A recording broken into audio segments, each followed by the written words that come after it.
of it. How is everybody doing out there this evening? Shout out to our chat. Great to see everybody in here. Let's see. Who do we have?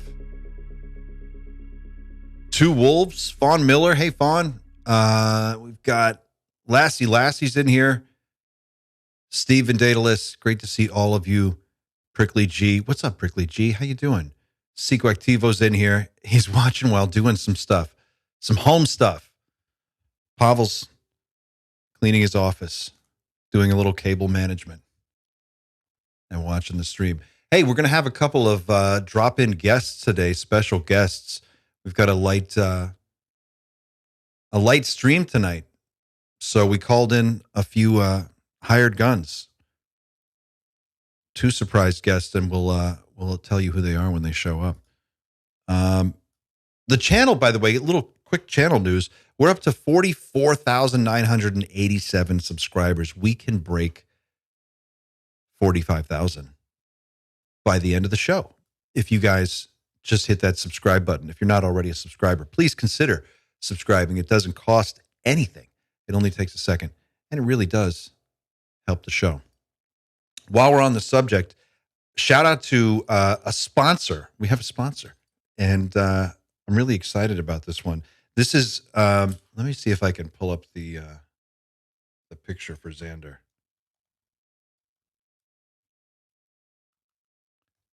They make, it's Earthen Objects jewelry. And this is a gentleman named Mitch who makes these pieces. Each one, this is very hard to show you how detailed this is, but this is the gimbal, and it's carved specifically with all of the actual data from the HUD in that shot. And it's like etched into the actual steel of this thing. And then here's another one, which is the triangle, the TR3B over the pines. Super cool. Amazing detail on these. Earthen Objects Jewelry is the website.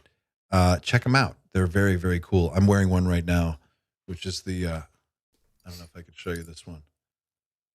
It's the UFO. It's the little flying saucer. It's awesome.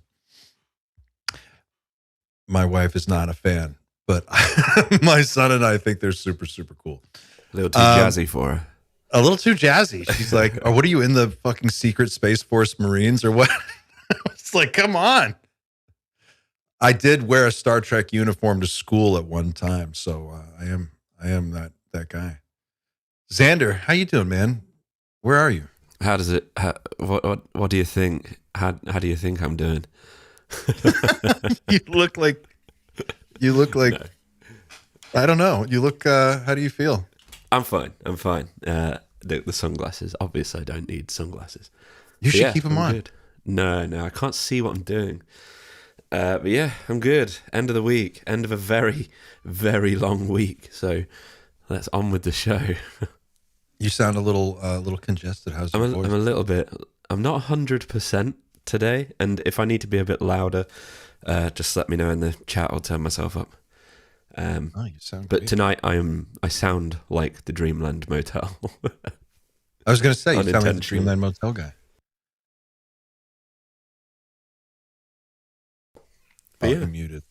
I did mute. Yeah, I had to for that. But yeah, all good this end. Texas, have you been following? However, bracing for a weekend. Oh, Texas is about to get totally smashed. Yeah. Hopefully that won't derail the show in Austin. Well, that, and yeah, I just hope everyone's going to stay safe at the end of the day too. Yeah, well, they'll be okay. Fingers crossed. They're tough in Texas, but yeah, it's pretty brutal. I'm watching it, and I'm kind of like, this is going to snarl some flights. Yeah, for sure. Sure. Oh, our first guest has just joined as well. All the way from Spain. España.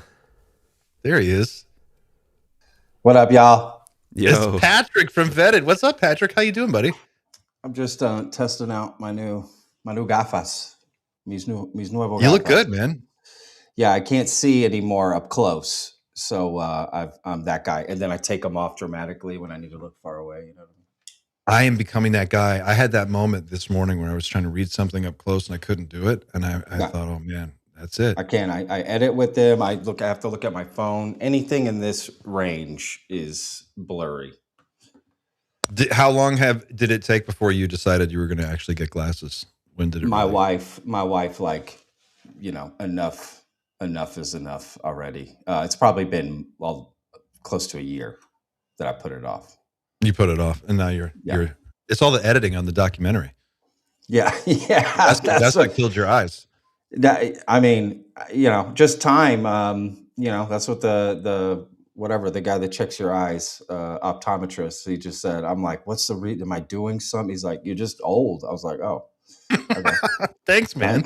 Thanks, man. Yeah. And bother my wife with constantly complaining that I can't see things. So, can you read this for me? What does this say? Yeah, exactly. I wonder if it's just the fact that we all stare at our phones all the time. We're just constantly looking at screens that, like, maybe it wouldn't be so bad. That could be it, man. You're 100% right. How's the documentary going? Great, man. In post-production, should be finalized very, very, very soon. The cut is done. It's just the score, coloring, whatever they call it, colorizing, sound design, all the final touches. But the edit is done. So finally. What was that process like?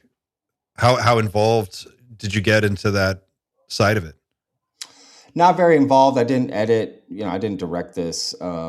So I would just be incrementally involved.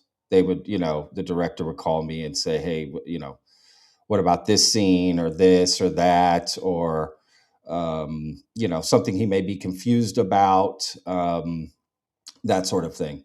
So very, very minimally, like 5%, to be honest with you. So tell people what it's about. This is something that I've known about for a while, but if people haven't heard about it, what is this documentary?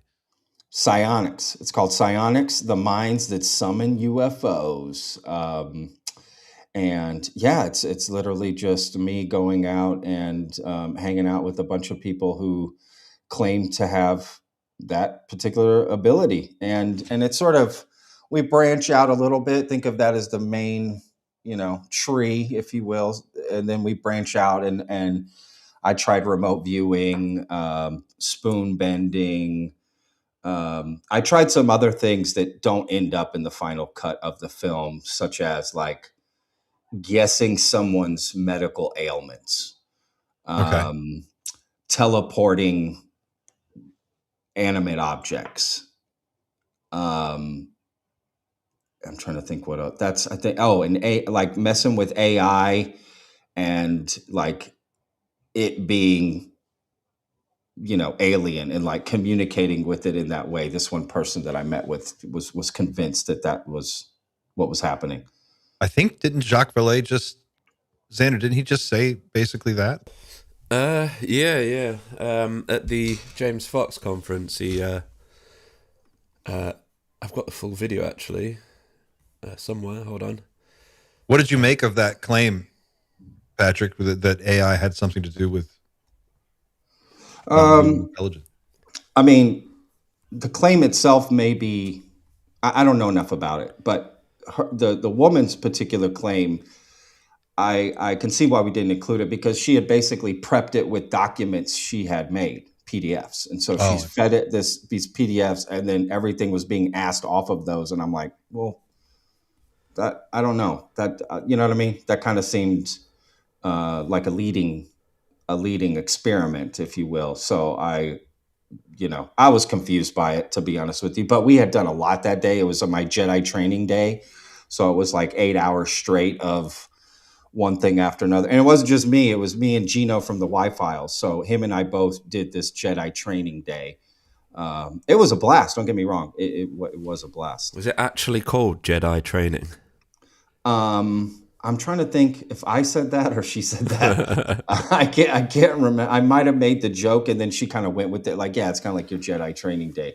And we initially started off with like this, they have to like determine your overall sensitivity to, you know, extra sensory abilities, if you will, right? So they had me hold this pendulum, and that's where it starts with holding a pendulum and gauging, you know, where you're at. And I must have been broken because my pendulum, you know, it didn't work for me essentially. So I was like, oh man, I'm going to That go happens into to a lot of this. guys our age, man. Yeah. Hey, part of getting older. Yeah. There's no pills for that. But yeah, so we started with that, and I thought, oh no, I'm screwed. I'm not going to, you know, respond to some of these tasks. But you know, coincidentally, there were some things I did quite well at. To be honest with you, according to the person testing me, and some things I didn't do good at. How did you guys decide where you were going to? Didn't you shoot this for like a year? You were traveling for a long time. Not a year. I shot it for like, let me think, I mean, you were on the road for weeks. like 4.5 months. Yeah, you were everywhere. No, How did you decide where you out. were going to go and what you were going to look at? That's a good question. I kind of had like a starting point, and then from there I would meet people who turned me on to other people, and we would kind of, you know what I mean? I started off at Contact in the Desert and just kind of let happen whatever happened. And, you know, I met people there and filmed and all this stuff. And then from there, at Contact, I ran into someone I know from Vetted, Ron James. He's a filmmaker. And he was like, hey, you should come out to Sedona. And I know some people you can hang out, you know what I mean? And so then it just becomes, okay, let's go out there. And then I interviewed some people. I had done some reach outs on Vetted, and I interviewed some people who I thought would be interesting to go hang out with. I just reached out and said, hey, do you mind if, you know, I come and hang out with you? It was literally that simple. Oh, wow. What is this? Oh, yeah. Yeah, I remember when we hung out for, we had an afternoon, we just kind of hung out for about 2-3 hours. You threw me a bag of, no, it was a Tupperware container filled with bent spoons. And you were like, look at this. And he throws this thing on the table, and it's all these like 25 spoons. They're all bent to hell. And it's like all of these were bent by telekinesis. I still have those. I brought those to Spain, and my wife was like, why did you bring, because they weighed a ton. They were silver. Like, you know, weight is a big issue when you're moving overseas. So she's like, why did you bring these? I was like, what are you talking about? This is like, this is epic. You know? Were you convinced of any, was there any one thing that, out of all the things you looked at, was there any one thing that completely blew your mind and you thought, man? I mean, the spoon bending, you know, I was the only person in a room of like, I don't know, 30 or 40 people that didn't bend a spoon.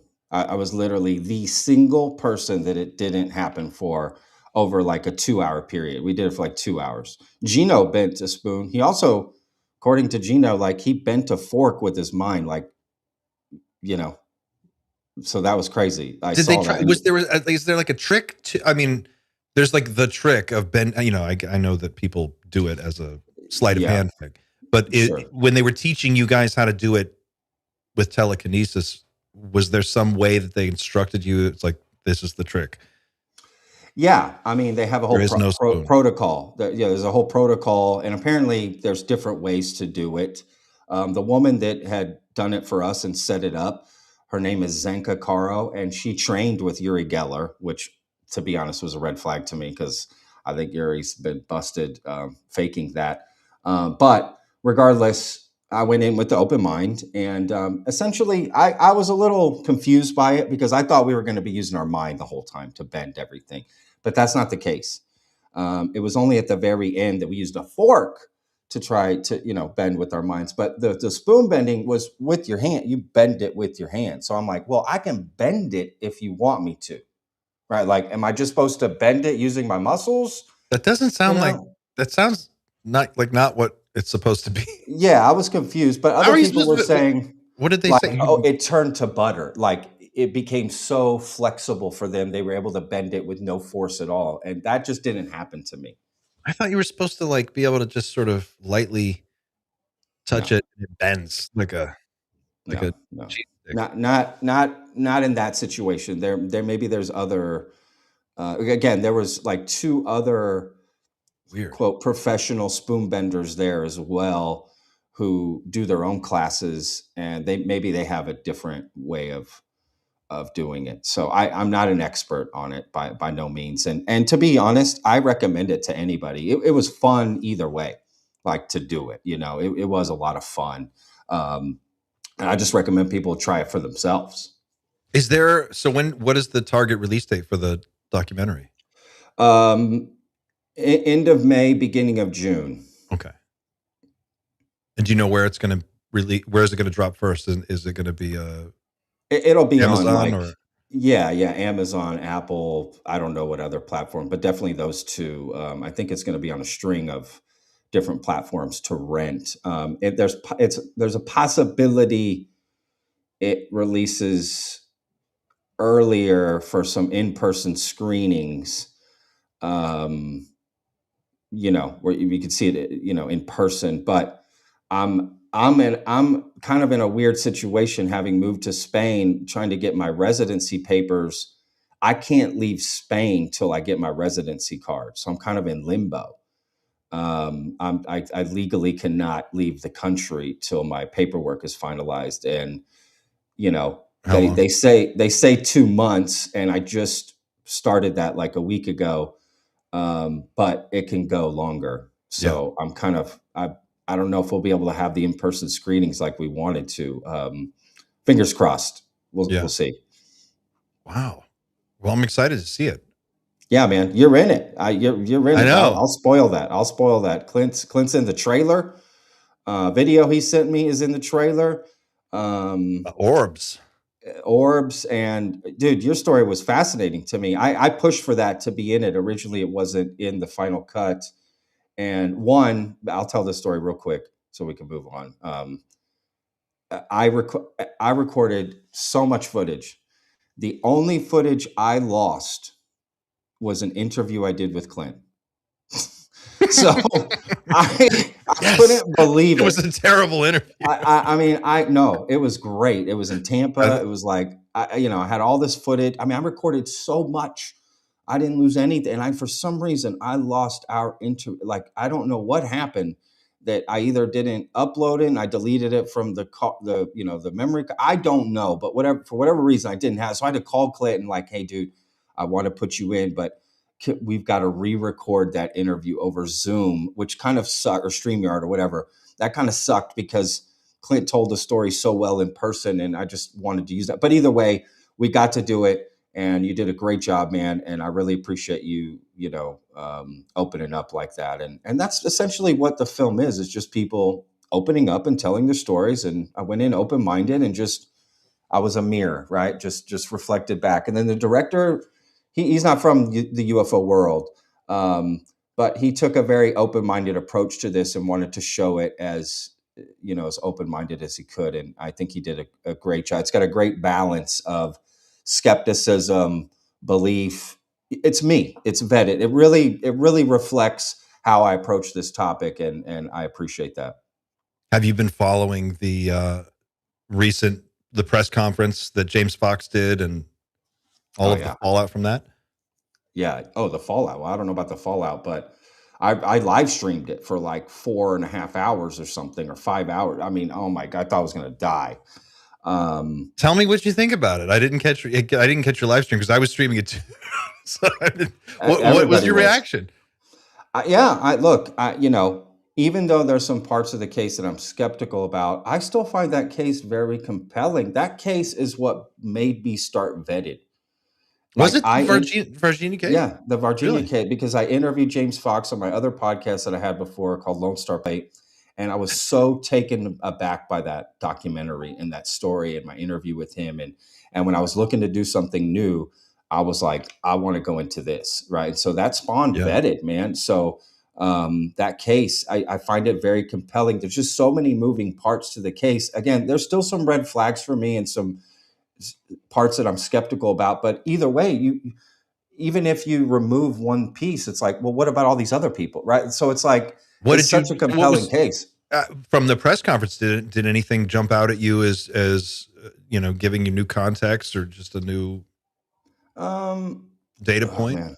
I mean, yes, but not in the way maybe people want. And I'm not trying to piss anybody off in the comments or in the chat here. But I'm actually very skeptical of the neurosurgeon. And after the press conference, I was more skeptical of him, to be honest with you. But with that said, I said it on the stream and I said it multiple times. I encourage things like that to happen. I'm glad James did that. I think more things like that should happen, where these press conferences are put on and James is doing his best to bring out a case he believes in, and he's trying to bring together testimony and witnesses and evidence. And like, I'm all for that. I don't ever want it to seem like I'm not pushing for that. And I think that was a great thing that he did. And I actually got to speak to Jeff Nucatelli on my live stream because Gino called me from DC inside, the press conference. So I got to put Gino on the live stream, and he got Jeff Nucatelli on, and he helped put that together essentially. And he's been working on the case, and they worked really hard to get this together. And I will always support something like that. I will always support. Tell me about the neurosurgeon. What was your gripe with his? Well, he changed his story, and I get the reason. They've explained the reasoning for him changing his story, because initially he said he just saw a video. Okay. Right. And then he came out in the middle of filming, by the way. It's not like they had a sit down meeting. In the middle of filming, James is going to film him for the documentary at the hospital. So he's showing up to the hospital thinking, okay, I'm going to meet this neurosurgeon and we're going to talk about the video he saw. Yeah. Next thing you know, while they're filming live, right? No, not live, but filming in the moment for the documentary, he's like, oh, the alien was in this bed. I saw him and this. And James like, wait, what? I thought you saw a video. Like, it's all confusing. Like, what? And there's no explanation, right? Like in the film at all. And in fact, they don't even cover that part. They just go straight to he saw the alien. And I thought, why didn't they explain that more? And I would have been, if that was me and I'm James Fox and that guy says that, I've been like, whoa. I thought you said you saw a video. Now you're telling me you saw that. Like, just stop for the moment and say that. So I don't know. Something just feels off about it. I could be wrong, and it doesn't really matter what I think at the end of the day. And the reason the guy gave, and again, the reason hardly comes from him. It's like everyone else says it for him, is that he essentially, almost died from a heart attack and cancer, and decided, I'm going to tell the truth now. Yeah. I'm so happy, that the guy recovered, and for him and his family, and all of that. Of course, I wish no ill will on anybody. But it's just, I don't know, just a lot of weird things around that. But again, so many other people in the film, the new film, I watched the new Moment of Contact. There's so many people in there that are absolutely, in my opinion, very genuine about what they saw and what they experienced. It's something happened in January 1996, man. And there's just a lot of genuine people telling their story. And I just find it fascinating. Did you ever, do you remember that case, John Weigand, the Marine in Peru? Yeah. Stephen Greer did that interview with this guy. So James Fox shot that interview. I didn't know that. Same year, in Peru, another craft gets shot down, and then they go out to recover it. And he's one of the Marines that goes out to secure the crash site. And he describes almost the same kind of recovery operation. He was like, these guys come in, they take over the site, they arrested all the Marines, they took us out of there. We saw all these Department of Energy guys come in, and it was just like, I thought it was interesting in the press conference when the colonel comes out at the end and he goes, look, there's a huge footprint to this operation. There's at least 40 people who know just about the airplane that was used to transport this thing, where it went, where did it get refueled, how much fuel did it take, all of these things, who loaded it, who authorized all that stuff. Someone had to sign off on all that. To me, out of the whole press conference, of all the different people who spoke, that guy and Eric Burleson at the end were the ones who really articulated a strategy. It felt like the beginnings of a strategy, like, okay, now we kind of know, what is the next step here?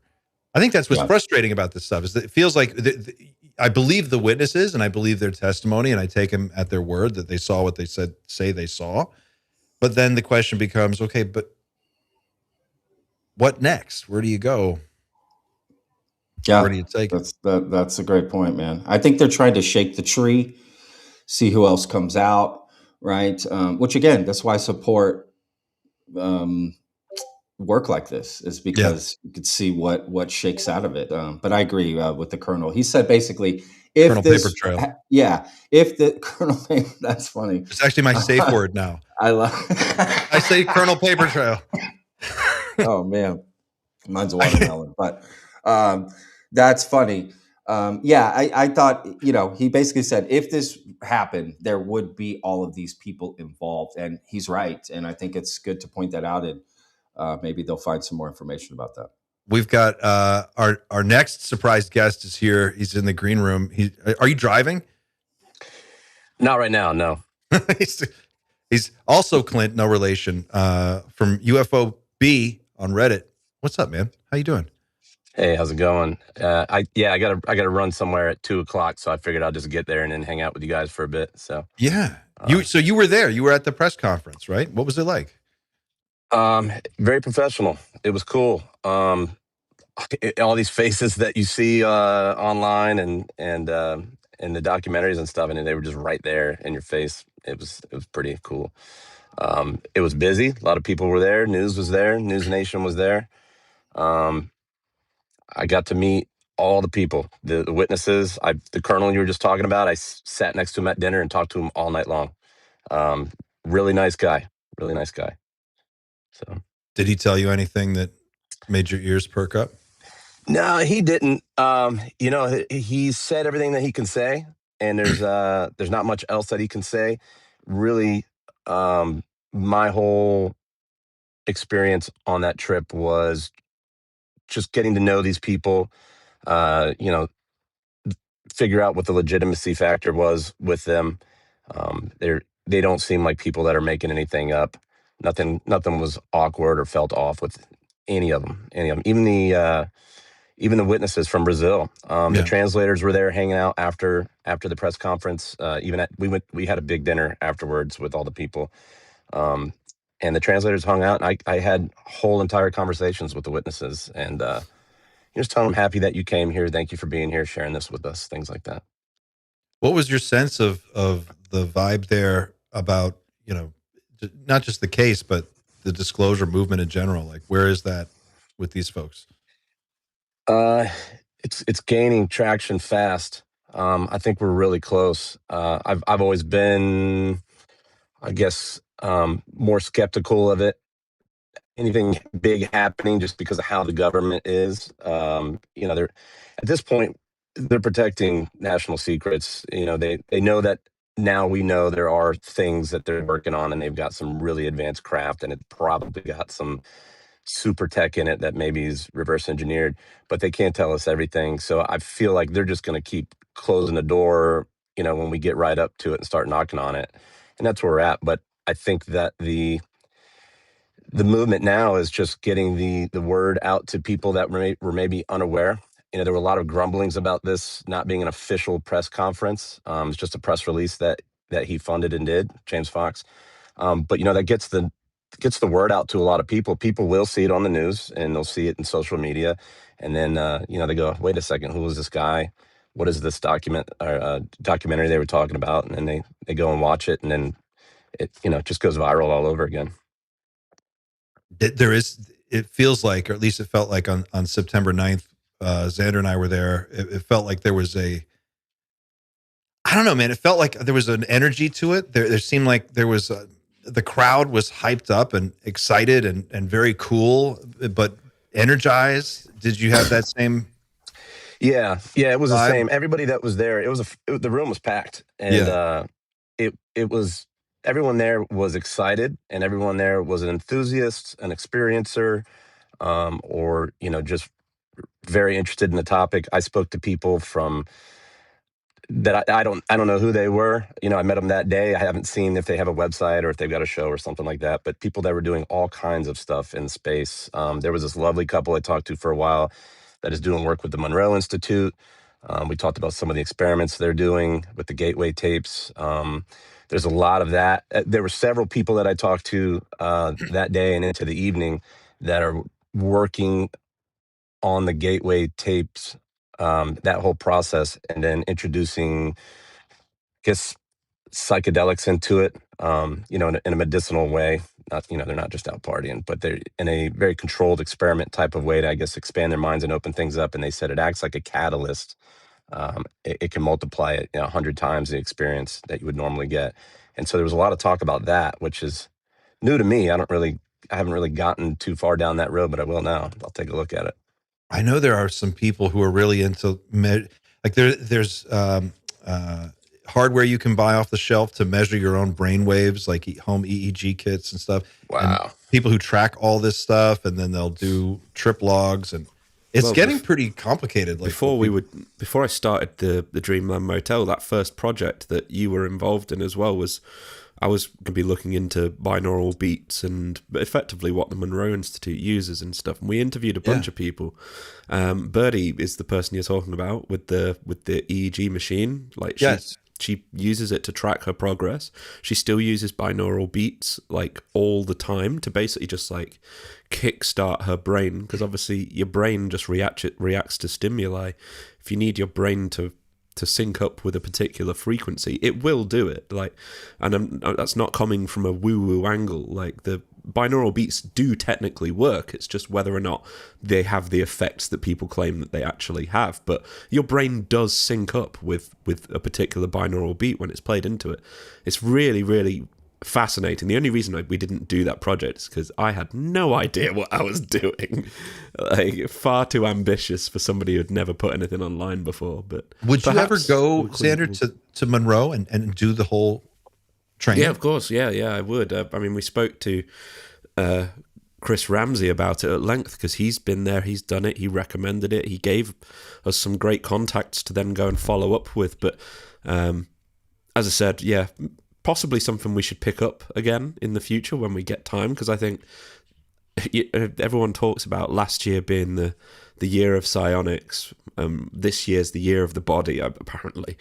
The year we see a body? Maybe next year. Maybe next year's like binaurals or something. I don't know. Yeah, I would look into it. The gateway tapes came up quite a bit while I was there with different groups. There's a lot of research going on with it, so it's. I was thinking about this thing that I tried the binaural beats during the filming of Psionics. What was that like for you? Put it on. I don't know. I just did it the one time, but they put headphones on me, and it is it's like a heartbeat. It feels like, you know what I mean? It's just this sort of thing.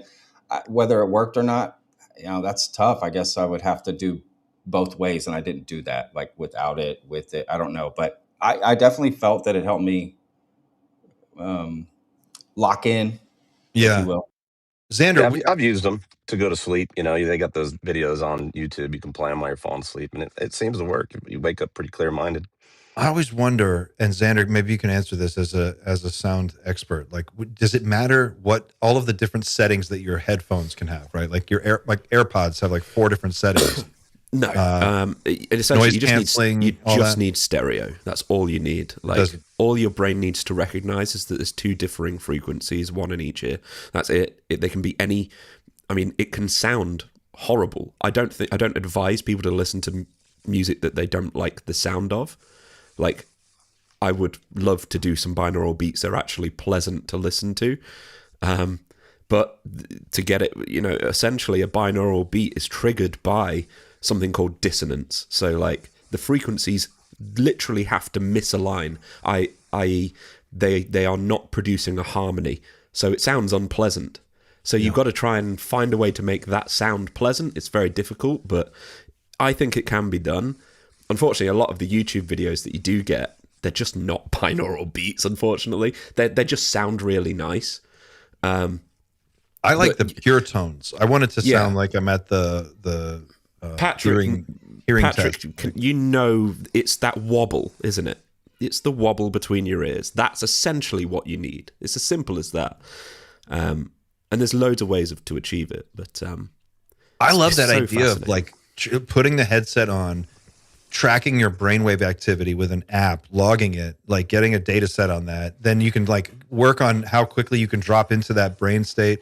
I feel like there's that movie, Altered States, from the back in the day, where William Hurt would go in this like sensory deprivation tank and they would take acid and he would like astral project like through time. And I always found that stuff so fascinating. And then I think about like Lawnmower Man in the 90s, like he puts on the VR headset. I feel like there's got to be a way to hack your way into I don't know, the eighth dimension. It's got to be some kind of toolkit and combo. I kind of view it as having a coffee before you go to work. Like, it's not going to change your life, but if it sometimes it gives you a bit of an edge, gets you started faster. But if you smoke DMT and then do it, well, yeah, that's what they were go. talking about at this conference or this press release. So it was, I was like, wasn't ready to jump on that train yet, but it was interesting. All the stories were great. What were they saying about the DMT? Like, how did they bring that into the? That's one of the psychedelics that's commonly used to amplify the gateway effect. So when they do the gateway program with DMT, but otherwise, intravenous. They were calling it DMT-X, so it lasts for like an hour, I think they said, versus normal dose would take you like 10 minutes. So they're under for quite a while. DMT. Enough time to get in there and talk to the beings and things that are in there. What is it? So what did you say it's called? DMT-X? DMT-X, I think, is what they were calling it. Or it was either DMT-X or XDMT. I think it's DMT-X. What? That is crazy. It's all the rage right now with the kids. Did you talk to people who? So you talked to people who had done it? Did they tell you what it was like? Yeah, they said it was mind blowing. They've done it without it, and they've done it with it. They've done it with psilocybin. Yeah, it was a handful of people there that I don't remember their names off the top of my head. I took a lot of notes, exchanged phone numbers, contacts. So research and stuff I want to do later this year. I'm going to reach out to them and delve into that. So for sure. I'm like really fascinated by this occult sort of connection to ufology. And Pasolka said something a while ago about people getting really weirdly like religious, or some people get weirdly into like witchcraft or occultism the closer they get to it. And I wonder if this is why. Maybe they find that I don't know. is I like that connection too. I'm not really a religious person, but the religious aspect, I think, is just it's slept on quite a bit. You've got there is a good group of people out there that make that relation, and they get frowned upon or called crazy, or that they're religious nuts. But you take any of the texts, it doesn't just have to be the Bible, Book of Enoch, stuff like that. You take any of the religious texts, and they're talking about this stuff in the religious text. So you can call it whatever you want today, and they called it something else back then, angels, demons, whatever they were. And I mean, there's a track record of it that you can read and research.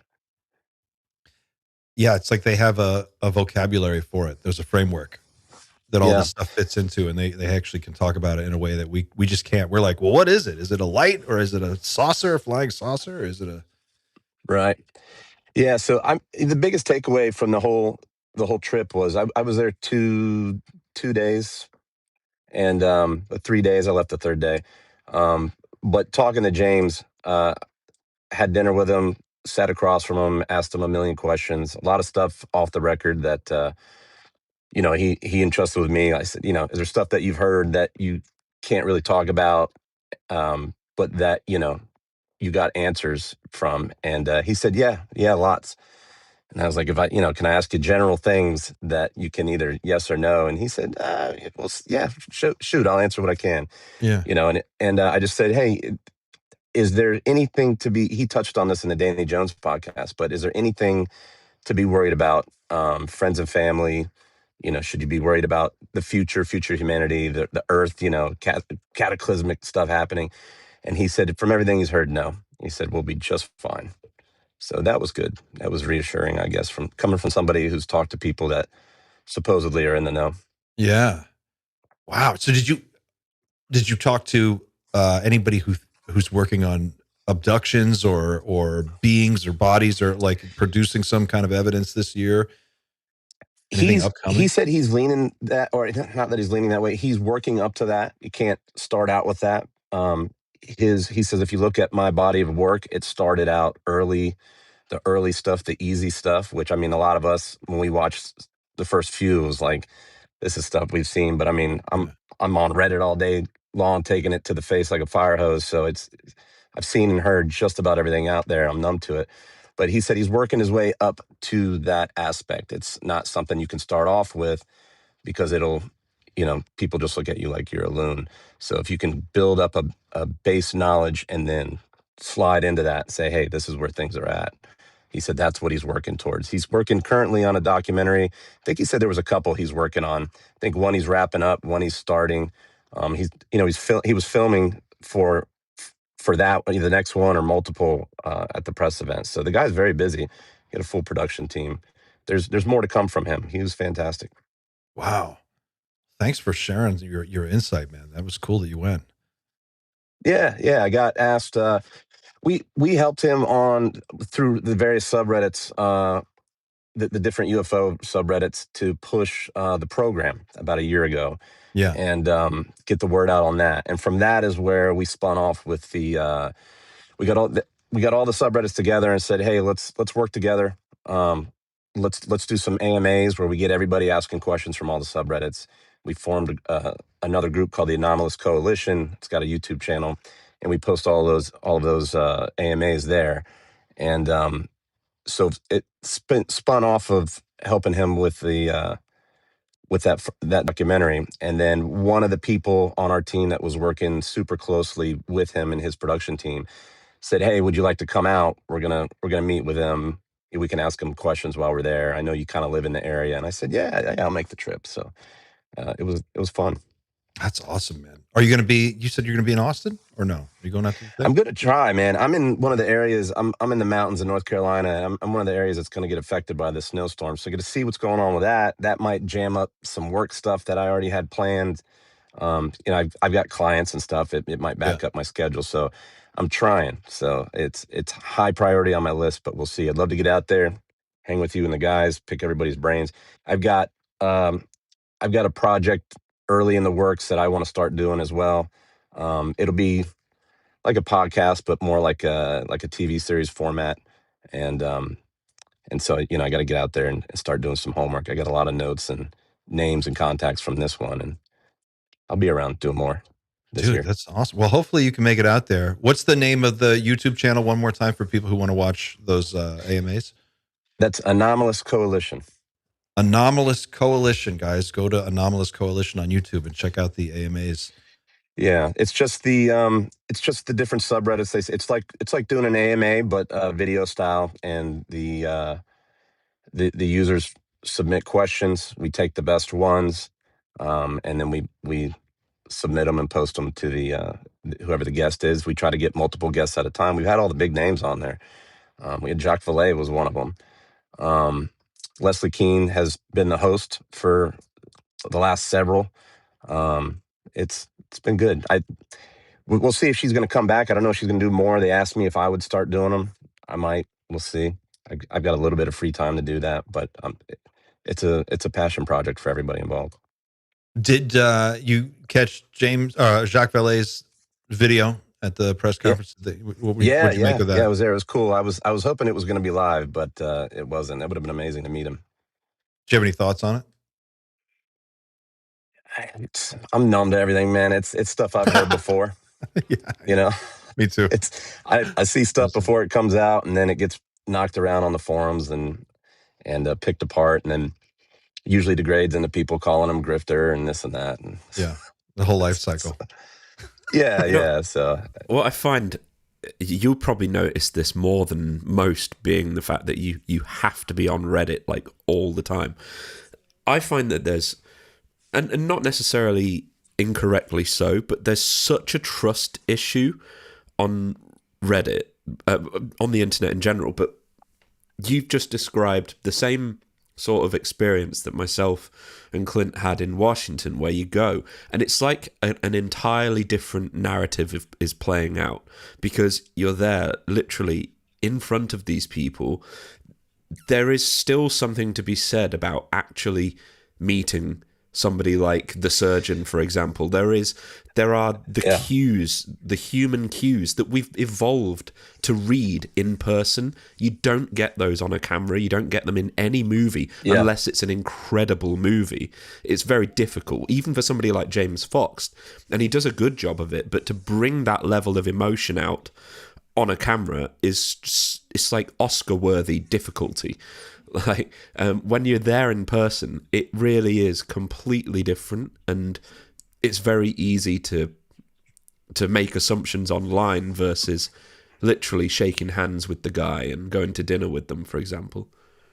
Yeah, that was a big part of this trip. I had a lot of aha moments. So the first night I got in the night before, and the other team member from our I don't want to put her out there, dox her, because I didn't ask her permission to put her name out. But one of the people that's on our forums that does a lot of work, she's amazing. She said, "Hey, we're going over to the hotel," and she knows she's been working with these people for the last year, so knows them well. Talks to them on the phone. She says, "Going over there. Fox is busy right now with the team, so we'll catch up with him later. But Whitley's over there. Whitley Strieber. You want to go? We're going to go have a drink with him or something. Hang out. He's hanging out." I said, "Yeah, let's go do that." So I get there. There he is, live in the flesh. Sit down. Whitley's like, "Hey, man, I got a bit of a sweet tooth. I'm going to get some chocolate cake, but I can't eat it all. Do you guys want to split it with me?" I'm like, "Yeah, I want to split cake with Whitley Strieber. Hell yeah." So we do that. We're drinking wine, hanging out. He drinks cognac. It's cool as hell. And he's just talking. We're just talking about our experiences and just sharing. It's like he talks to you like he's known you for a million years. And, over the years, I've watched him on his show. I've read his books. And there's been a lot of skeptical comments about him. Like he's all, whatever the paranormal thing that's going on at the time, he's there and he's a part of it. Like people are like, this guy's always on everything. So they get really critical about it. But the person I was with that was there said, he's like a paranormal vortex, like it's attracted to him. If you start looking at it like that, you'll see what I'm talking about. So he's telling his stories. And he was telling stories from when he was a teenager, from when he was in his 20s, him and his wife living in New York, just a young couple starting out, things that would happen to him, things that would happen to his wife. And when you see him in person town, it's like, I believe everything the guy said. His body language is right. The conversation was casual. There was nothing. If you asked him a detail, he would tell you. And that's not stuff that you always have time for on an interview. And that stuff really came out. It was amazing. There was another person that was there that I talked to, Sarah Gam from the Program documentary. And she's got a short clip in there, but she was one of the very, I told her, I said, your moment on there was so profound, because when James asked you a question and you had a long pause and she's looking around thinking, and she's like, "I'm trying to think what I can say." And then she just goes, "Yes." And that was like the whoa moment of that documentary, at least for me and some other people I talked to. And that was it. I never really thought about her or really heard from her since, but I started talking to her and she's involved in all kinds of stuff. So I had a long drive home, was looking for interviews with some of the people that I met while I was there. She was one of the ones that popped up, watched a few interviews with her. I mean, that's the person who never even comes up, and you don't really get much out of Fox's documentary with her, but she's got a big story to tell. So being there in person is a big deal, and that's one of the things I want to do with the series. I'm going to create. I want to go in person and meet with these people. I don't. The live stream stuff like this is great, and it's it's fantastic for impromptu stuff like today. You just hit me up earlier this morning. I said, "Yeah, I'll be on." But to get out there and capture those moments, the people live, kind of get to know them and see what they're like. It's so true. Like it really is impossible to communicate to people who are at home. Like if you're just watching at home, when you go to these things, these events, like there's so many excited people. It's like you're at a convention or something. Like Yeah, people are amped up. It's like becoming. it It was is like a becoming a convention for movement. sure. Yeah. Yeah, there was this really nice couple I met. They live in Nevada. I think they live in the Tahoe area. I forget, but they were super nice. They don't have a show or a website or anything. They happened to be in the area and stopped in. They're um, enthusiasts of the whole topic. And the guy's name is Bill. Him and his wife, they're super nice. Ended up going out with him after and having a cigar and just talking and hanging out. And then Fox's production team caught up with me. I said I was going to hang out with them, but I got to hang out with this couple too. Let's go. Everybody's happened to smoke cigars, so his team came out and we had cigars and hung out. It was pretty cool, man. And this couple was just fantastic. They had cool stories, and they're like, "Come to our house. We got a guest house. You can stay there anytime." I'm like, I might. That's awesome, Okay. man. Yeah. So we exchanged numbers, kept in touch with them. So that vibe, that energy is definitely there when you're there in person. It's fantastic. That's awesome. Highly man. recommend it. Well, thanks for coming on the show, man. I know you got to run, but I don't want to keep you. But yeah, I got to run. Awesome. This snowstorm's going to hit. I got to get some stuff, a little bit of prep work done, and then go check on some family and stuff. So I'm running around today while I got time. Are you up in the Asheville area, or are you north of Asheville? I'm right in Asheville, right in the thick of it. So I don't know what we're going to get. The news is kind of, it's warm, man. It's like 40, 50 degrees right now. So that's t-shirt weather for us here. But I guess it's going to bounce between 20 and 34. So the snow might melt a little bit. I'm just hoping we don't get ice. Ice is what sucks. Those roads. Yeah, I know. Yeah. Well, all good the roads luck, are up and down. Good luck. Yeah, man. Take it easy. I'm going to bounce. All right, buddy. See you. All right, later. That was cool. Love a little drop in. You never know who's going to drop by. It's like Mr. Rogers' Neighborhood, but with UFOs. I would be remiss if I didn't mention that over the last few days, the Varginha case is taking a whole different turn with me. And I guess I probably have Pavel to blame for that, but there isn't just the James Fox documentaries about Varginha. There is another documentary coming out at the end of this month by Ronnie Vernet, who is a Brazilian ufologist, and he goes, as far as I'm aware, he takes it in quite a different direction, and it's sort of opened up a bit of a can of worms for me, because I didn't know this whole other side of it's a whole other theory, I guess, but there's a lot of talk of and again, I don't know enough about this yet. I was introduced to this rabbit hole like a couple hours ago, but there are not a small number of people that believe, with some evidence to back it up, that much of this might actually be related to like magic rituals and not necessarily aliens. Yeah. How would that work? So there's this, and I'm going to get this wrong. I know I am, because I don't know anything about it right now. I've done a very, very quick search, but there's a rich history in Brazil of magic in essence, and there's a few stories floating around, but I'm going to get this wrong. I know, and so apologize in advance. I know I'm about to sound ignorant.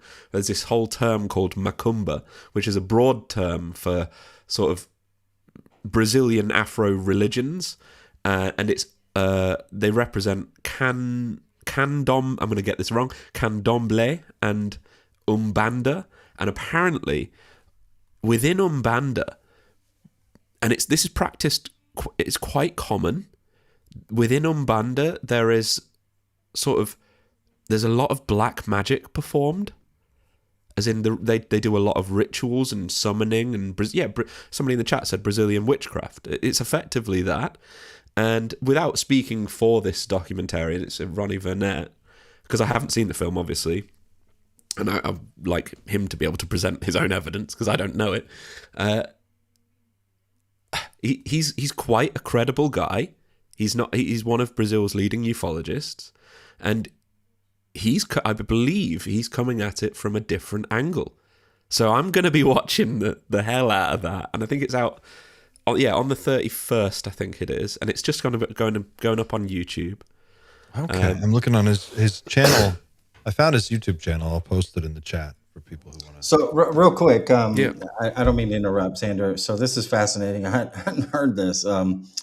So is he essentially saying, or is the idea that this what everyone saw or whatever has nothing to do with aliens? There was some sort of someone was performing Brazilian witchcraft, and this was the side effect from that. What these people saw, or I something. believe that's going to be an angle in the film that's explored.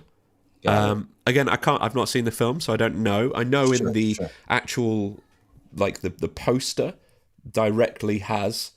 It's called The Dark Side of UFOs in Brazil: Power, Money, and Rituals. It was the soundtrack, I believe, is out now, but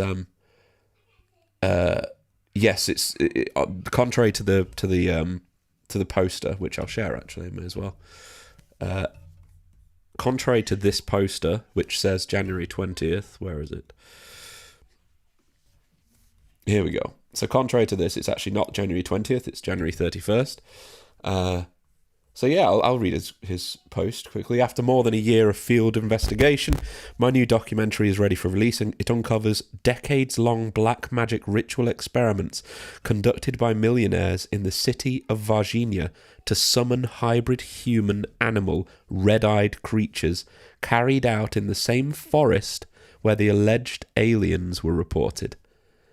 The film also presents multiple eyewitness testimonies of these creatures, new military testimony, and a previously unreleased Brazilian government document revealing part of the cover-up. I think that sounds, I'm going to swear, fucking amazing. I would watch that. I'm going to watch the hell out of that. That sounds So really far interesting. up my street. I'm assuming it'll be in Brazilian, right? So we're gonna need a subtitled. It will be, yeah. I think you'll have to rely on YouTube subtitles, but if the audio's good, it's. I think YouTube even generates some auto dubs now. I think They started to, yeah. They They'll do. dub it It's into- not. It's like 80% accurate. I've tested it with Spanish. Like, Yeah. I mean, maybe other languages are better, but so what? Obvious questions here. What about the craft that Carlos de Souza saw? Right, the cigar-shaped craft. What about the Air Force plane coming in and taking some of these back? Like, I don't know. This is interesting. Yeah. All right. Yeah. This is. I think those are questions that we'll maybe get some other opinions on. I don't know. We just have to see. I see was in not our expecting that. Yeah. in our chat. Twist, bro. There are a few people in the chat who are saying that they're like, oh, I don't understand the DMT thing. What's that all about? How does this all tie in to, the supernatural stuff? And I would, because we were talking about this with Cole the other day. We had a group chat going. This is about maybe 2 weeks ago. I think, Xander, I think you were in that chat. I think it was our Yeah, I think so. chat. And he was kind of asking this question. And the best answer that I've been able to come up, or the best way I can reconcile like the supernatural connection with the UFO thing in my own mind, and maybe this will help people, is that fundamental to all of the high strangeness, weirdness that we talk about on this channel, that we associate with the phenomenon in general terms, in broad general terms, like fundamental to that at bottom is some kind of undiscovered foundational aspect about the way consciousness works, right? Like there's some kind of like baseline thing that we don't understand that seems to be working behind the scenes that connects all of these other weird dots together in an unseen way. And my suspicion is that these old traditions of like occultism or ancient religions or indigenous cultures that have thousands of years of history have been around so long that they have developed a framework within their own culture and society with which to interact with this field or this reality, this other thing. And so when you hear people say, or like Diana Pasulka say, well, people get really religious around this, or they get into like occultism or whatever, my suspicion is that it's not because any one religion gets it all right. It's because religion is a foothold. It's like a handle you can grab onto. There's a language built into it and a framework for understanding the hierarchy of what's going on that makes sense. And I for my own part, there's a book called, well, there's a bunch of stuff called the raw material, the raw material that I kind of found to be, I don't know, it made a lot of sense to me in terms of explaining the connection between these things. And I don't know, I feel like DMT is a way to sort of supercharge all that. It activates your brain's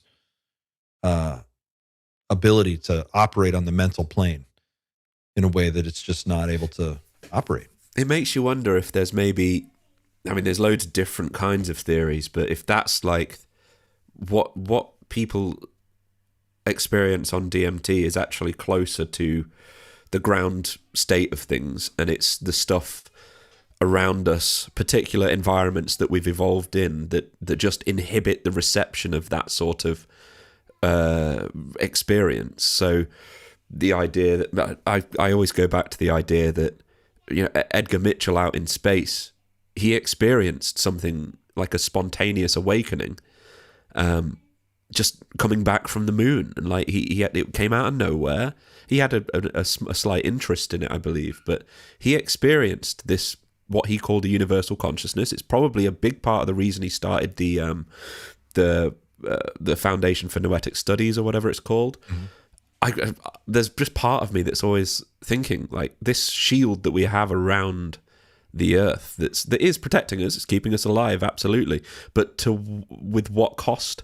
Is there perhaps something about electromagnetics or something like that, which is just because we run on electricity? Is there something about that and the way we interact with it that is worth asking the question of, like, what happens when we can stop, dampen the effect that it might have on us? I don't know. It's just it's a question that's been lingering. Do you remember? Were you? Man, I can't remember who said this, but there was somebody that we talked to recently that was saying that the Soviets tried remote viewing in space. They sent people into space and they did remote viewing experiments to see if they had better luck, more or less, or some kind of clarity. And I think, if I remember correctly, the Americans did not do that, or we didn't get that far. But this was something that they were looking at. I don't know if they were able to show if it worked one way or the other, but to your point, it's very interesting. The famous Dan Sherman quote, the alleged message that he received from NHI: "The sun is not what you think it is." He said, "The sun is." I think it was either "the sun is not what you think it is," or "the sun is far more important than you realize," something like that. But it just makes me think, like, what's going, like, there's such a strange coincidence. Maybe I'm just connecting random dots. But we're in 2026. We're in solar maximum. We're supposed to come into a new knowledge with Chris Bledsoe. It's all very weird and happening at the same time. Like, it's very odd. I wonder, though, do you think that this new appreciation for the delicate nature of life on Earth is like, when you're just in a little bubble in space and you're looking down at Earth? I mean, what did Carl Sagan say? That the atmosphere of the Earth is the thickness of the varnish on a globe. If you were to pick up a globe and hold it in your hand, the clear varnish on the outside, that's how thick our atmosphere is relative to the planet. And it's so delicate. It's so tiny. And you look at it and it's like, you just don't see any countries or any flags or any bullshit. And it's like, wow, we really are just one giant group. I watched an ISS flyover, just like a relaxation video, a couple of days ago. I didn't see a single light the entire orbit that it did. You can't see anything, like, at least the route that it was taking at the time. But the Earth looked pretty uninhabited for all intents and purposes. There's so much nothing out there, right? Like, I think about this whenever I'm on a long flight and I look down and I'm like just flying over like the Andes or something, and you're like, if you were down, there's just fucking nothing for miles and miles and hundreds and hundreds and hundreds of miles. To try to understand what's going on, like the idea that we could really know if and when and where UFOs are flying around or landing or beings are getting out and doing things, like, there's so many remote places and they're so fucking remote. I mean, geez, it kind of boggles your mind when you think about it, how much there could be going on at any one moment. I think Patrick's brain's broken again. I think I'm this just happened last listening. time you were on. I'm listening. My brain broke. No, I'm listening. I'm skeptical of a lot of this A stuff, lot of, to be yeah, it's honest with very you. speculative at the end of the day. We know that. Yeah, but it's fun to talk about. I do worry about drugs getting involved with some of this stuff. Like, I don't know about y'all, but have y'all ever done drugs before? Because I Well, have in my name your drug. 20s. Yeah, Name your I did a drug. lot of drugs in my 20s. I was in a band. A lot of my friends are Were they still in capital D bands. drugs or lowercase d drugs? I mean, there's a lot of, I never did anything shades of with gray. needles or anything like that.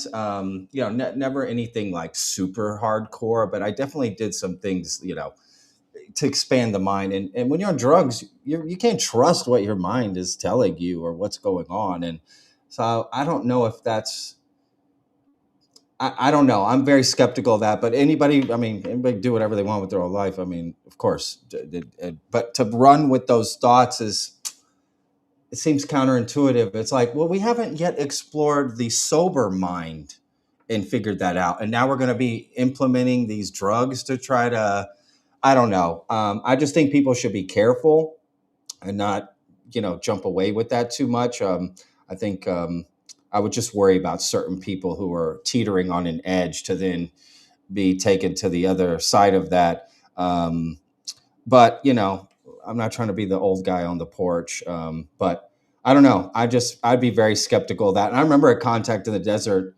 I'm not definitely not going to say who, but a few people asked me, "Hey, you want to go up to our hotel room and do DMT?" And I was like, first of all, I've never done DMT before. Second, I don't know you. I'm not going to some stranger's room to do drugs. I'm in my 40s now. I don't do drugs anymore. So, but that's happening a lot there. There's a lot of people doing drugs, all kinds of drugs, beyond DMT. Yeah. And I get it. I remember smoking weed and talking aliens. It's fun. I get it. It can expand your mind in the sense you start thinking of things you hadn't thought before, right? I would stare at a candle. You'd have, again, you just, barriers would be dropped and you could think about things without any of that anxiety or stress from real life to really let your mind expand and think about things. There's a lot of artists will use weed to, for instance, develop ideas, but then to execute them and really formalize them, you got to be sober. So it's Yeah. not good for the second part, but it's good to just spitball and get going. So, but I don't know. I'm definitely skeptical of, if you take this drug, you can then step into the next realm, as that being like the real realm. It's like, I don't know. Would we evolve to that? Would we? I think that's What? where you have to go to these, like I said, these older cultures who have been around for thousands of years. That's the thing. And I tried to make this point before about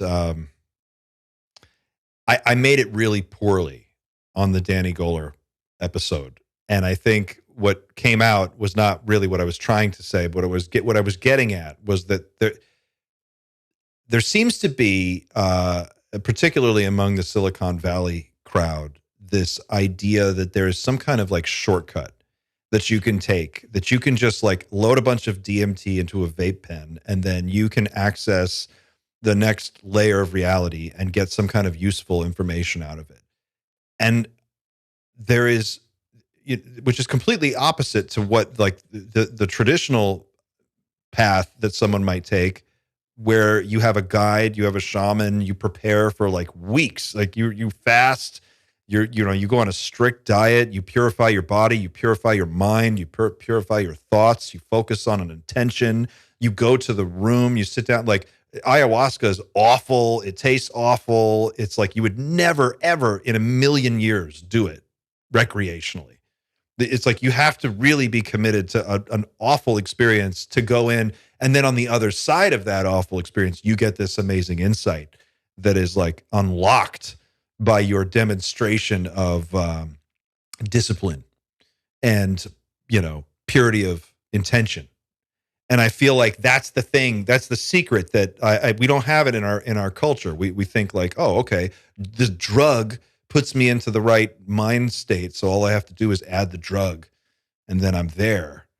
But what the indigenous cultures understand is that there is a whole world, and there are rules, and there's a right way and a wrong way, and there's a way to enter that world, and there's a way to leave, and there's a way to go in and keep your wits about you and understand where you are and navigate and interact with the things there. But you have to have that guide, and they have to know what they're doing, and you have to have the right intention. I think that's more or less the gripe I have with a lot of the people who are like, you can just, There's no shortcuts, right? Essentially, is what you're saying, and I agree I with don't that. believe it.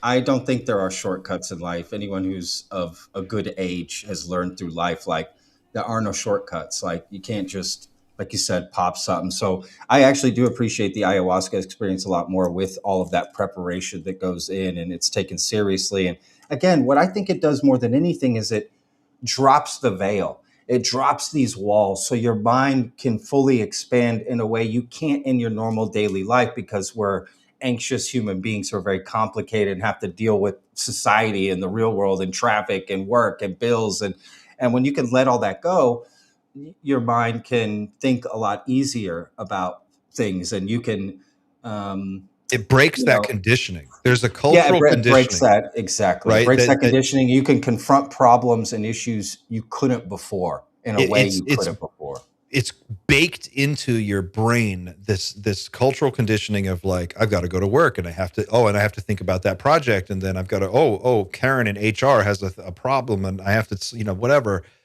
And all of the nonsense that goes on. I have to, bills to pay, and the fucking news and all the other craziness, and suddenly you have to crystallize your intention and understand what it is you're actually trying to ask. Because when you do unscramble your brain, it melts all of that. It's like a laser. It melts all of that cultural conditioning down, and you're left with nothing. You're literally like a point of awareness in an infinite space. And if you don't know what your fucking intention is, it can be really disorienting. And I think, yeah, man, the mindset of the rat race is what we have to escape from. It's really hard. I've not watched any Sam or listened to Sam Harris in a little while, but obviously he's big, and he was at one point studying psychedelics quite heavily. I remember one of his last, and sorry if you can hear my family in the background. Okay. What was I saying? Yeah, one of his last trips, unless he's been taking trips recently, I don't believe he has. He was on, I believe it was psychotropics or whatever they're called, psychedelics, sorry. And yeah, he said he spent eternity in hell. Like, actually spent eternity in hell. And that was his experience. He experienced eternity in hell.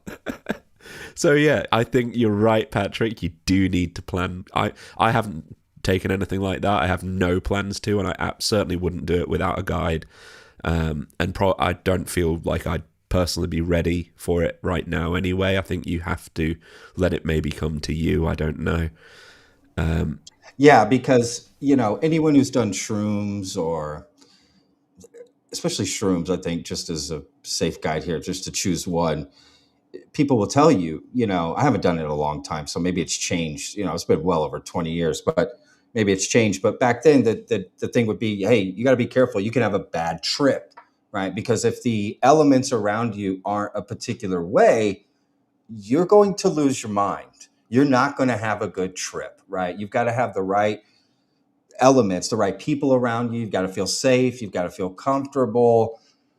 And so I just think, yes, I think people should prepare. Again, I don't think there's any shortcuts, and I wouldn't use it as an end all. I would use it as a tool to maybe thoughts that you're having, and, soberly.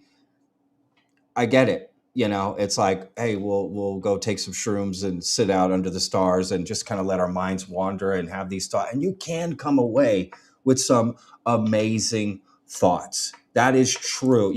I have quite a few friends who are sober now, because they were addicts back in the day from being in their bands and big bands and getting famous and just, went all out, right? So now they're sober for a long time. And the one thing they all tell me that they miss is like, I miss just being able to like sit and smoke some weed and just let my mind wander. I can't do that anymore, because I can't trust myself, right? Essentially, like I'll next thing you know, I'm in Vegas for a 15-day bender, right? But a lot of people can, kind of just step out and then step back in the house. And I think if planned properly, I think it's definitely something people shouldn't be afraid of. But at the same time, people should be careful. But I also believe in complete freedom. Do whatever you want with your The, life. the excuse of, well, it's only going to last about 10, 15 minutes. It Yeah. doesn't. It doesn't when you're in there. It can last Yeah. for eternity, apparently. Bro, So maybe I take a did second thought. sativa. Have you ever? Or yeah, I think it's called Stevia? sativa. No, stevia. Yeah, stevia. Be careful with stevia, y'all. I think it's sativa or something along those lines. It's salvia. That's what it's called, salvia. And my friends one time came over to my house. I was about 20, 25, 20. Isn't that like trucker weed or what is 26, that? 27. I honestly don't even know what it. You buy it what at a gas station? I don't even know where they got it. They showed up at my house. Two of my friends. They showed up at my house, and I thought we were going to smoke weed. You know, I was in my late 20s. They bring a camera. They set up a camera. They put it right in front of me, and they're like, "Hey, smoke this." I have this like weed pipe, you know, like old school weed pipe, and I'm like, "Why are you setting up a camera for weed? Like we smoked weed a bazillion times." I smoked this thing, and I'm not joking. The moment that smoke like left my mouth, I was transported. Like I can't even. It was like I can't even explain it. To the same place, but in a different realm. All of a sudden, everything was like time stopped, and it was almost like this weird feeling that the world was trying to close around me, and I had to get in front of it. It was a strange feeling, and I remember like I fell out of my chair, and my hand. I tried to get up, and I looked down, and my hand was inside the floor, and all I could see was my wrist in the floor, and I was like, "Oh my God!" But it looked real as day. It wasn't like it was all weird looking or that. Like it was, and I panicked. Oh, I panicked big time because I thought, "Oh, my hand's gone. My hand is melting." It was like in the Matrix where things are melting. I saw friends that I hadn't seen in years run by me, but it was like real as day, man. Well, that's what I'm saying. It's like it felt so real. I can't prove it. It's one of those, you know, I'm not a scientist and I'm not a neurologist and, you know, certainly no expert on this, but it feels true, right? That there is like, your brain is conditioned to work a certain way 99% of the time, because 99% of the time you got to go to work and get groceries and pay the bills and do all the other, that's what you got to do. But if you could unscramble it, if you could pull off that conditioning for just like 5 minutes and let in the full scope of all the information that's out there, pour in, what would you see? And maybe you would see past, present, and future overlapping with each other. You might see friends you haven't seen, and not because they're a ghost, but because there's no such thing as time. It's an illusion. And when you can break through from the illusion, past you, present you, and future you all coexist in one time stream. Maybe your consciousness is able to like slide along that time stream a little bit, and you're able to pick up on some of these things. And then you come back and you go, well, fuck, I don't know what I just saw. I don't have a framework for it, which is where the shaman would step in and go, this is what happened. Like, I'll give you an example. I'll give you a weird one. We talked about bending spoons earlier and like telekinesis and stuff. Here's one I still can't explain to this day. So I had this ayahuasca experience. I've talked about it on the show a bunch of times, but one of the weirdest things that happened to me, I had auditory stuff. I took the ayahuasca and I heard voices. I heard a female voice talking to me, and she would laugh and she would ask me a question and she would say something. And it was like, she was, you know, kind of teasing me, but in a way that would lead me through the experience. But one of the first things that happened to me was I was laying on this mat in this little tiny hut in the mountains north of Cusco. So it's way up high at altitude. My wife's on an oxygen tank, you know, sitting in the corner. We're just 4 people in this little hut, the shaman and his assistant, and then these 2 other girls, me and my wife. So there's a couple people, not too many. And as soon as I drink this stuff, I lay down, and then about 15, 20 minutes go by before you really get sick, and then you get violently sick. And then you spend the next 20 minutes barfing. This is probably too much information, but I'm going to tell you because it's a weird data point in the story. So one of the first things that happens is I have to blow my nose, and I realize this. So I go to blow my nose, and I have paper towels and stuff next to me in this hut, and I pick them up and I blow my nose. And then this is after I drank the ayahuasca, and I looked at, sometimes you just look down. I looked down at the tissue, and it was black. it was like printer's ink. It was like I blew printer's ink out of my nose all over this tissue, and I was like, "Am I bleeding? Did I just blow a blood vessel out of my sinus?"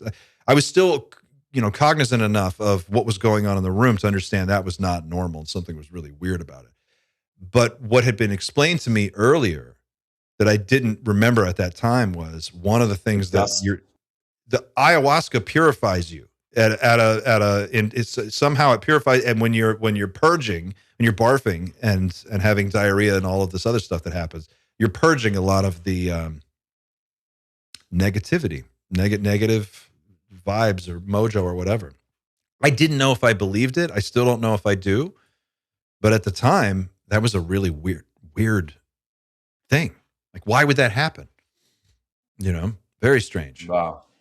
Real quick, what I was going to say earlier, the reason I brought my story is because to Sanders' point earlier, my trip lasted 10 minutes technically in real time, but in my mind, it lasted hours. And that was, you're right, maybe too, Clint, like the time drops or something. I don't know how we reference time or whatever, but that's interesting about your ayahuasca trip for sure. Would you do it again, you think, Clint? I would do it again, but I did it the way that I was at a complete dead stop in life. Like I had reached a point where I was psychologically I could go no further, and I was like desperate for answers, and I really needed to like do some internal work.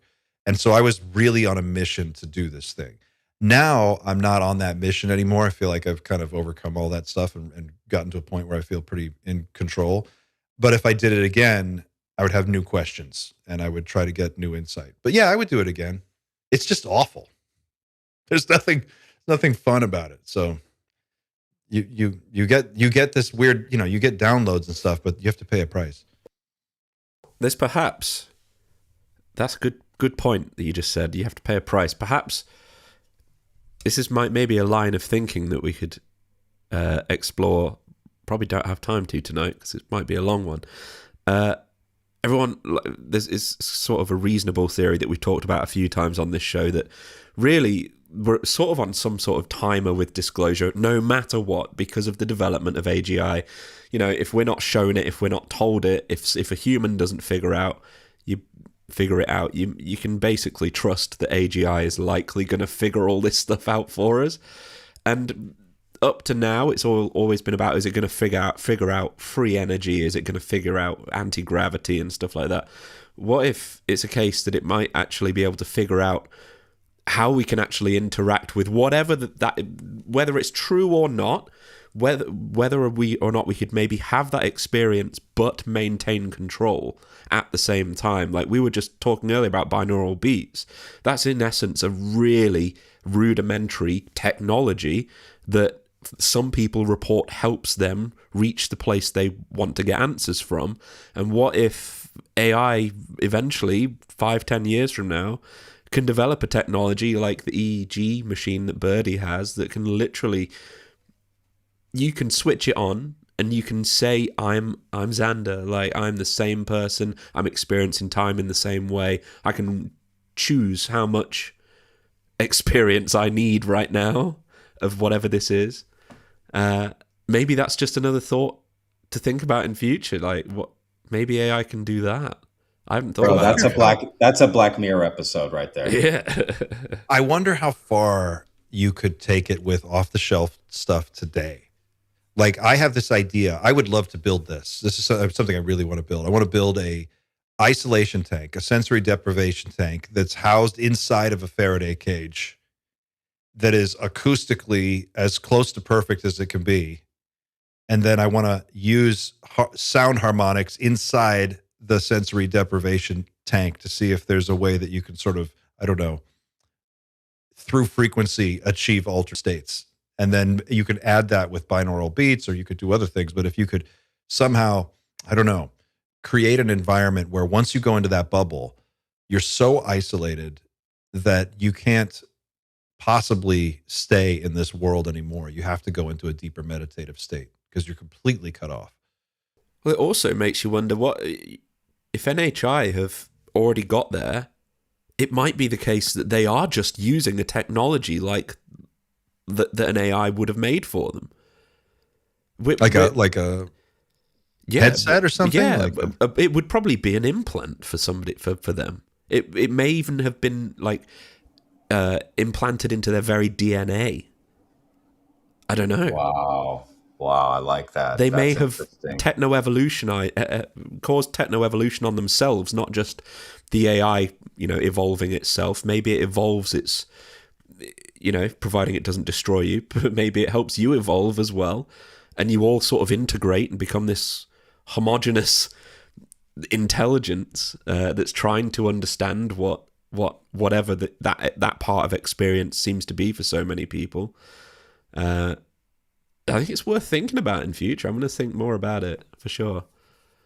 Do you want to tell everybody why you're going to declare war on Jacques Vallée? I'm not declaring war on Jacques Vallée. You declared war on was it Stephen Greer last year? What was it? Let's go. No. I'm not declaring war on anybody. So Jacques Vallée in James Fox's conference, he's added another string to his bow, and fair play to him. And he's sort of saying AI is now, he sees that it's probably, they've developed a very advanced form of AI that's interacting with us in some way.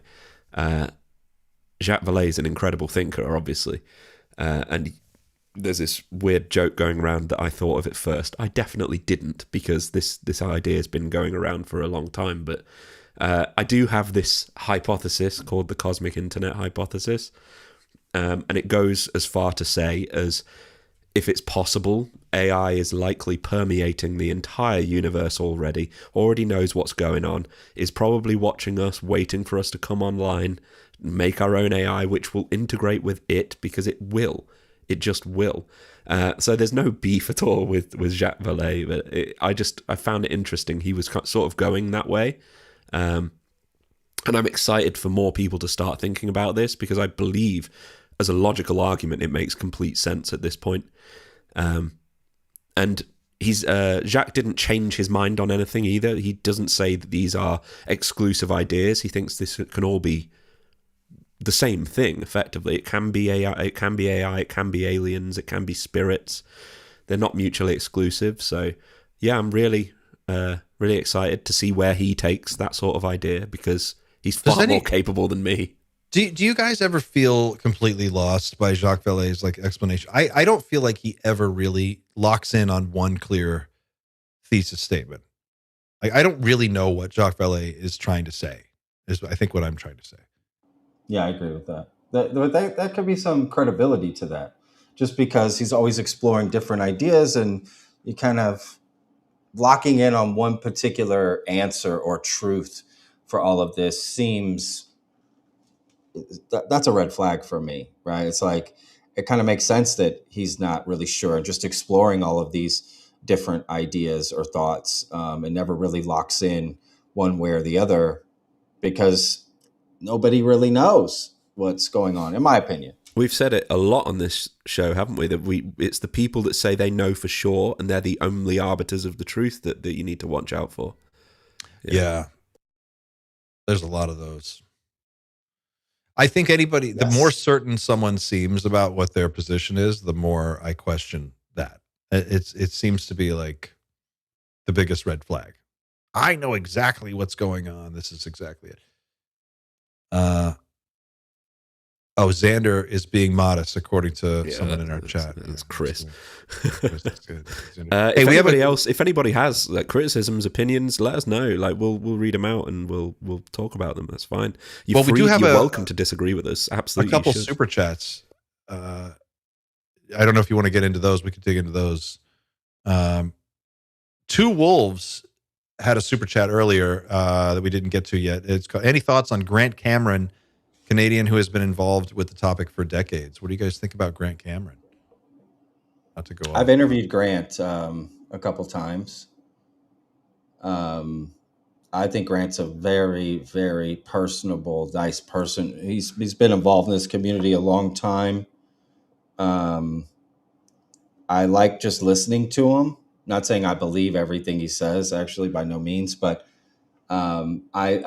he's been very involved in, behind the scenes and in front of the scenes for quite a while. He's old school. Grant Cameron is old school. He's got a very deep connection. He's got a connection to Tim Taylor as well, Chris Bledsoe, all of that, and I find that interesting.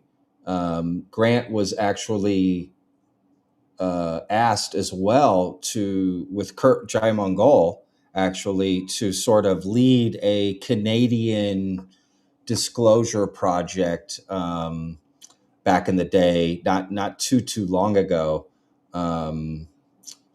Yeah, I think his heart's in the right place. He cares about this topic a lot and has a lot to say. And he's also not, he just says things. And I like that. He doesn't hold back. He doesn't have a filter. He's just honest about how he feels. And I think he's at least authentic. I like authentic, genuine people who they believe what they're saying, and they're just, we don't have to all believe the same things, but I don't feel like he's ever trying to deceive. And that's what I appreciate about him. And I know he got sick there for quite a while, so I'm really glad he kind of healed up. I don't know if it's all the way, but I do wish him the best. But yeah, I'm a fan of Grant Cameron. I'm not going to lie. What's your take on Bledsoe, the whole Bledsoe thing for this year? It's a big year for Chris.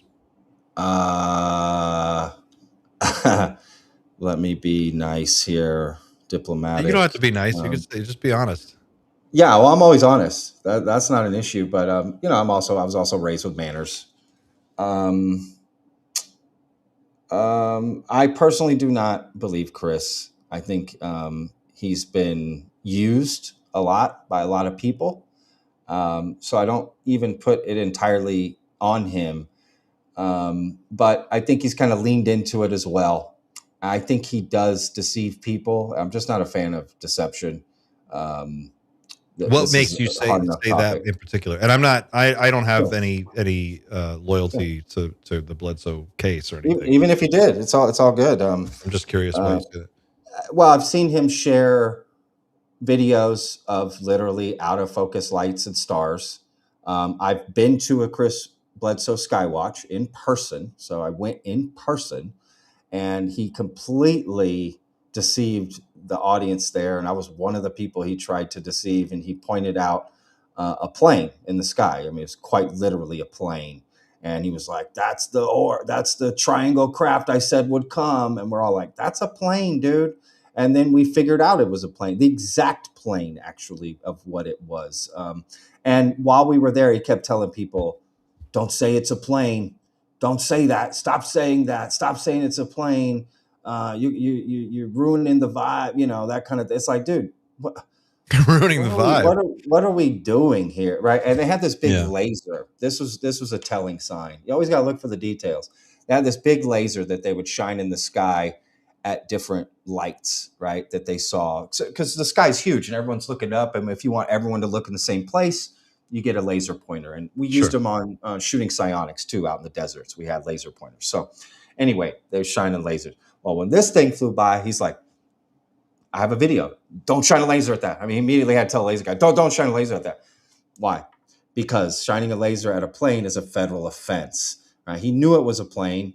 He called the time because you can check flights coming in. So he knew the time that the plane would fly by. We're right by the airport. Like, I don't know. I just saw him deceive people in person. I've seen him share things that I don't believe that to me are completely stars or lights out of focus. And again, he's also someone who's made predictions and knows the truth and has a special relationship. And his son, Ryan, has come out and said some things that really quite angered me, to be honest with you, of like all the people who've had abduction stories or seeing aliens, or that they're all wrong. We're right. What we're seeing is right. We know the truth, and like all you guys are idiots. And he's like, hey, I'm just going to say the truth. And I was like, okay, well, I'll just say the truth too. Then you're full of shit, man, because that's bullshit. How are you going to tell all these people that their experiences and stories are bunk, and only you're seeing the real beings or know the truth, the truth about all of this? I just not a fan of that. It has very religious, culty vibes to me. But with that said, I by no means judge anyone that believes him or follows him, or that's just my opinion and how I spend my time. I don't disagree with your vibe on that. There is a culty feel to it. It feels a little culty. I don't like when anybody is like, I'm the only one who has the inside scoop. That's what I'm Everybody saying. else is. That's what he does. I don't. You're making predictions. The predictions are going to cut. He moved the prediction Oh, I saw to Ryan September. Bledsoe on You Bledsoe know, Said So said on an episode I saw recently. He's like, no one was talking about UFOs and paranormal until we came along, like as if they were one thing, and that's just not true. of I course, mean, it's not true. he's not old enough to remember, maybe, but they were. And he was like, "We're the first ones who ever said that," and that, we're the only people now. It's everybody's talking about, oh, it's paranormal and it's UFOs because that's because we came into the picture and we shared our insight.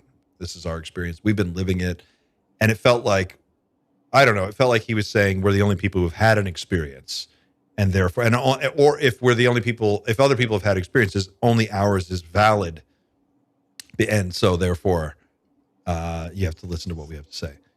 I don't know. It just felt, I don't know. It felt a little culty. And I feel like that's where we're at with this space. It's like people are starting to get into their corners, and really, I don't like that. I like when everybody stays open-minded and is willing to entertain anything. Yeah, I agree. That's why I'm excited about this, the alternative take on the Varginha case.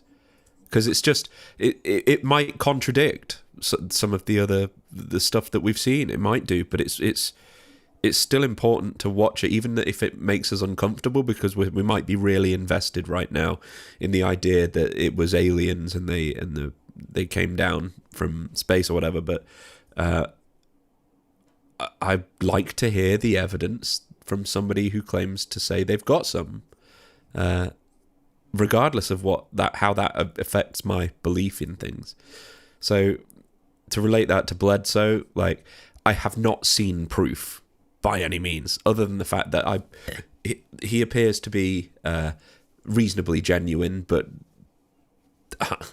I'm just seeing it over the internet. Like we were saying earlier, you need to meet these people in person, and it takes on a completely different life. But with the Bledsoe specifically, like, I'm sort of saying we'll know by autumn, so it's all good.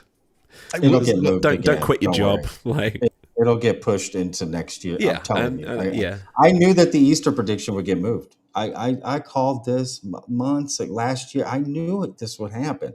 And while I was filming Psionics, I don't want to say who, because I'm not trying to throw anybody under the bus, but somebody I filmed with told me that this would happen. They knew Chris, and they told me while I was filming, hey, just so you know, that Easter prediction, it's actually getting moved to September. And I was like, no way, man. And sure enough, that's what happened. And that was in the middle of the summer. And I sat on that. I didn't say anything. I didn't put it out. It's not in the documentary. The people I film with are in the documentary, but I didn't want to cause any problems for them, essentially, to be honest with you. Like, that, you know what I mean? But I knew that was, that was going to happen. I struggle with it sometimes, and I wonder about you guys as creators in this space. Like, Xander, maybe it's not such an issue for you because of the way that your channel, you deal with the subject in a different way. But, when I have strong opinions about some of this stuff, but I also am just a fly on the wall too. Like, I just want to observe and kind of watch it all. And I don't know how far I want to go calling people out on stuff until I'm kind of already in it. And then I'm like, oh, fuck, I can't reel this back in now. Do you feel, conflicted about it? Like, when you're trying to report on something or cover it, and it's just, you have such a platform, right? And if you say something like about the Bledsoes, for instance, like, you do set off a firestorm, it causes all kinds of stuff. It can in this space. Does that ever bother you or cross your mind when you are thinking about how to talk about this stuff? Me? Are you asking me, Clint? Yeah. No, that doesn't bother me at all, because I learned a long time ago to just be myself. Just be genuine, authentic. I don't have an agenda doing vetted. I don't get into those games. I have enough hard work to do. Like I have enough work to do. So I just be me. I just respond as me. And if people don't like it, at least that's my true thought. No one ever has to wonder how I think about something or what I'm thinking or if I'm telling them the truth. And I always say it's just my opinion. It doesn't mean anything. Like it's just you have yours, I have mine. What I try to never do is I don't judge people for what they believe. So you'll never hear me on my channel say, if you believe this, you're an idiot, or if you believe this, you're smart. Or I talk about what I believe. And when people come out and make claims, I look at those claims and then I find context and I point out red flags that seem like red flags to me. But at the end of the day, I absolutely push for just people thinking for themselves. And it's not that I necessarily call people out, although some people say that in my comment section. I think what people appreciate about Vetted and what I do, and not everyone, because I definitely have a lot of hate out there, and that's fine. It's fine. Is that I just call it like I see it, and it's that simple. And there's enough channels and people that just indulge all of it, which is fine. I also indulge it, but my channel is called Vetted. I mean, it's just something. It's just an ass. It's like I have a burger shop and a taco shop. Like I serve burgers and you serve tacos. Like it's just what I do. What brings you like what gives you the motivation to stay on this? Like why did you choose UFOs when you launched Vetted? What was that behind that? The moment of contact, moment of contact and seeing that film. But your but personal also, motivation, like inside, like just what drives you on the my daily? whole life. Oh, I mean, my whole life I've been interested in this topic and what's out there in the universe. And, that's why I love science fiction films. I love films about the future, like where humanity's going. And oftentimes that involves aliens and things like that. And I've always been interested in that. But just on a daily basis, what keeps me going is I'm still interested by the stuff. I don't think people see that enough about me because I make videos pointing out certain things, but I'm very interested in this. It's why I care. Like I care. I point these things out because I care.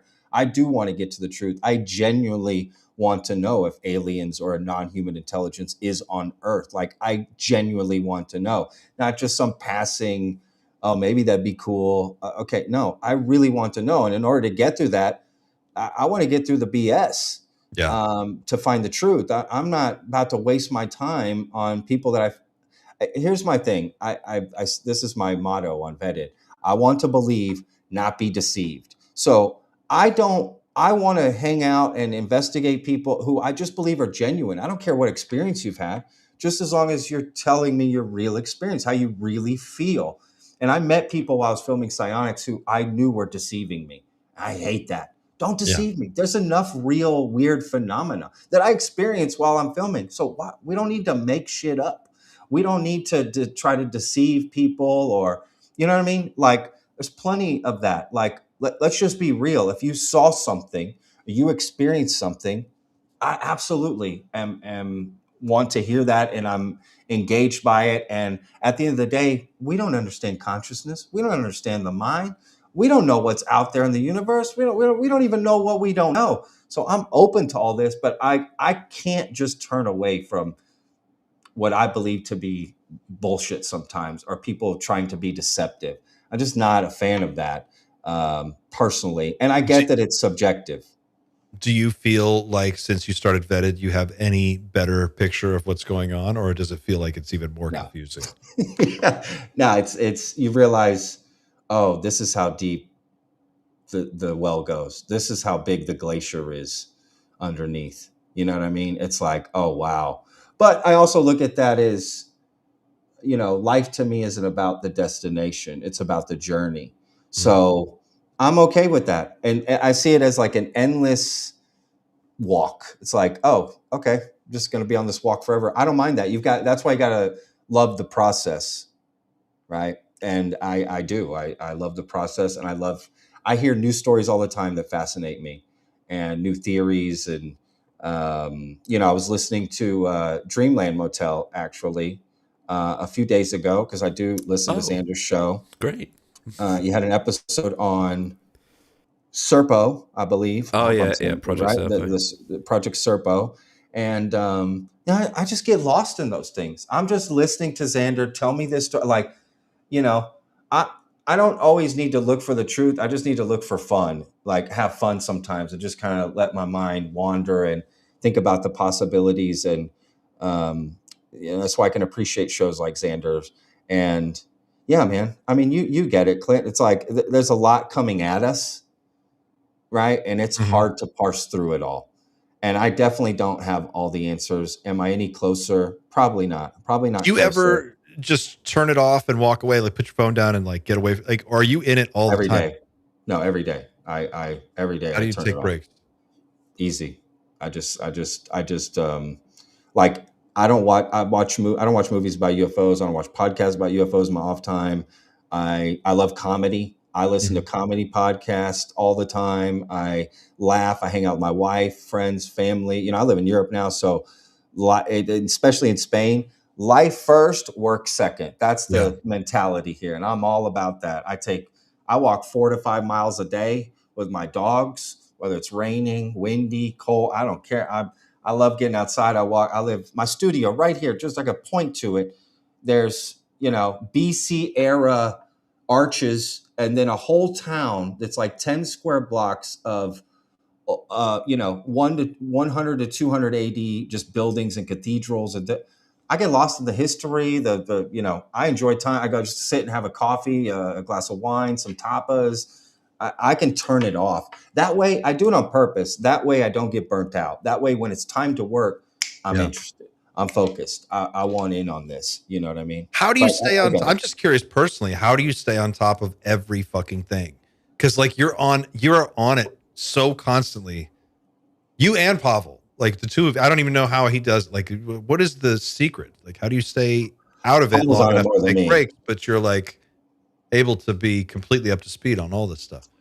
Well, I don't have kids like you, so that I That's get it, it. dude. When you got a kid, like that's your like that's I get it. My brother has kids, like my nephew's like that's you guys are living a whole different life. I mean, much respect to y'all. I don't even know, that is the hardest job in the world. What you do, man. What I do is so easy. And dude, I come from working in the restaurant industry. I owned a food truck for almost a decade. Like I work 7 days a week, 18-hour days. Like this is easy for me. So I know how to work hard, and I know how Mm. to multitask very well. I know how to make use of my time very well. And I use the same, I go to the same places probably all of us do. I have a few different places where I go, and people tell me things a lot now too. So Vetted is, you become a place where people send you things, right? So Yeah. now, right? So like, I'm like an old shipping town, trade town, you know what I mean? You know what I'm saying? It's like everything runs through vet. A lot of things run through vetted. So a lot of people bring me stories or turn me on to things in the Discord, on Twitter, um, and just I'll just search certain things, and you kind of see what floats to the top and what people are talking about and what kind of spreads around pretty fast. But it's a team effort in the sense that the community helps out a lot of this stuff. And then once I get that initial idea, then I'm off. Then I start researching myself, right? And I start getting all the context and clips and assets and everything, and then I have a pretty decent memory, so I can remember, oh, this guy said this thing a year and a half ago, and you can, dude, the way computers are and searching things, and you can find things, and you know what I mean, like through transcripts and that sort of thing. That's essentially it. I've been using Gemini a lot, and somebody So I turned don't me use on. AI. I Oh don't. man, it's so good for deep research, I but don't it's use it like for research. you use it for mostly porn. Yeah. Let me find that doom meter. Where's that? Oh, oh, that was funny, man. Oh my god, that was hilarious. No, I use AI for to write the scripts for my sponsorship ads because I feed it all the requirements they give me. Oh So then yeah, yeah, yeah. I feed it to the AI. It gives me a script, but it's only the basis. Then I have to redo things, and I use AI for a 10-second clip at the beginning of every one of my videos. I have a 10-second AI clip that's different, that's based on the story that I'm going to be covering. And then I use AI. That's it. That's it. That's all I use AI for. I Oh, try to use AI for research, but I couldn't trust a lot of what it's giving me. I found things wrong yeah. when it was giving me, and I said, I can't do this. I'm not going down this rabbit hole, because then I'm stuck with not. I'm having to do double research now to correct the AI. It's like, you know what I mean? Yeah, it gets complicated. It's an information tsunami, and then you have to parse it yourself and figure out what's real and what's I'm not. not smart enough for that, dude. I'm not. I'm stupid. So I have to be very simple in how I approach it. You're a lot smarter than me, dude. So you probably can do that way better than me. My best method is so slow. I like to just sit and read a paper book. I like to sit in a chair quietly while everybody's Love that. asleep. And I turn on the lamp. Nerd. I drink my coffee. I just read a book like an old man. I love it. I Got that new chair. Dude, I love my chair. I manifested that chair. That's Wow. another one of those weird things. I was thinking about this chair. I was focusing on this chair. I had an Eames chair in my mind. I knew I was going to get one. I wanted one. I couldn't afford it. And then I walked around the corner, taking my kid and my dog back from the park, and a woman is literally throwing away a perfectly good used Eames chair with ottoman. If you know what I'm talking about, you know how fucking hard it's like. If you're a thrifter, if you're a thrift store, my wife and I do thrifting from time to time. One of the things I love to get is furniture, like awesome furniture, and like restore it and then sell it. But like you never find Eames chairs ever. And now I've got one. It's my reading chair. Love it. Love Sick. that thing. I want to talk real quick before we wrap. We're coming up on the last couple of minutes here, and before we wrap it up, I sent you this link, Xander, in the private chat. This is an event that a friend of the show, Reed Summers, is doing, and I wanted to share it with people. This is called the UAP Summit. Have you guys heard about this? No, but Reed Summers did a great interview with Gary Nolan not too long ago. It was really good, man. I highly recommend people check that out. Gary's going to be speaking at this event, and if you click Okay. on speakers, you'll see this is it's going to be February 7th and 8th. It's a 2-day online presentation, and they're going to have James Fowler, Gary Nolan, Eric Burleson, Ryan Graves, Beatrice Viadel is going to speak. Richard Dolan's going to be speaking. These are just the people I know. Eamon Ansbro is going to talk. Fred Pallison. Who else? Matt Ford, Chrissy Newton. Reed's going to be moderating a bunch of this stuff. It's just a killer speaker lineup. But I had a call with Reed just the other day, and he's going to come on the show, I think on February 3rd. He's going to come on and talk about it more. But he was basically telling me that the whole idea is that this conference, this summit, the purpose of it is to start bringing UAP detection away from the government and into civilian hands, and start like getting together civilian researchers who are looking for these craft and actually developing the technology and understanding like, okay, this is the technique that works. This is the technology that works. How do we put it together? Then once we get the data, who's going to analyze it? How do we think about it? And basically, how do we take a bite out of this thing without the government having to get involved? And it's fucking awesome. He gave me a much better pitch. I'm only giving you like the kind of the dumb version of what he told me, but essentially it's about taking action and getting in front of this thing. And that's what these guys are going to be talking about. So it's going to be a really awesome event. And I just want to let people know this is something that's coming up. And if you click on it's an online event, right? Online event. Yeah. Yeah, it's an online event. You can register. I think it's $75 for it's 2 days. It's all of these speakers. It's going to be in 2 weeks now. So yeah, check it out, guys. Love UAP that. Summit. UAPsummit.org is the website. I'll put a link to it in our show notes as well. Hell yeah. Xander, anything else Hello. you want to? No. You've been here. You've been so quiet. Yeah, I'm struggling a little bit at this point, but Just I was sick too, Xander. Don't worry about it, man. For like a week and a half, like I'm still a little. You'll hear me cough a little bit to myself, dude. I was bad. So I get it, man. yeah. It Uh, sucks. so yeah, My first week that in a long time I've not been able to do a Dreamland episode. So because of this sickness, but for anybody interested in maybe having a bit of a flashback, having a bit of a rerun, I am in the middle of uploading a supercut of a bunch of episodes I feel are actually relevant to each other. So it's just something if you want something this week that is new but kind of not new, but Great connects idea. a few things. There's going to be a 7-hour supercut Holy. at some point in the next 24 hours. I mean, it should have been up by now, but it's 171 gigabytes.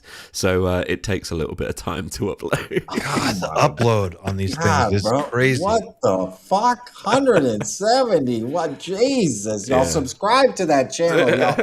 Please subscribe to Dreamland if you're not already. You know how hard that is to export that video, first of all. Yeah. And then upload. Oh my God, bro. Jesus. Wow. The Yeah, edit it's a good one. struggle is real, man. You have Oh, like, The edit struggle is that's insane, bro. That's well, and that's Xander writes his huge. own music. He's like scoring it. He's writing it. He's recording the audio, the dialogue. Like it's a full, complete radio drama.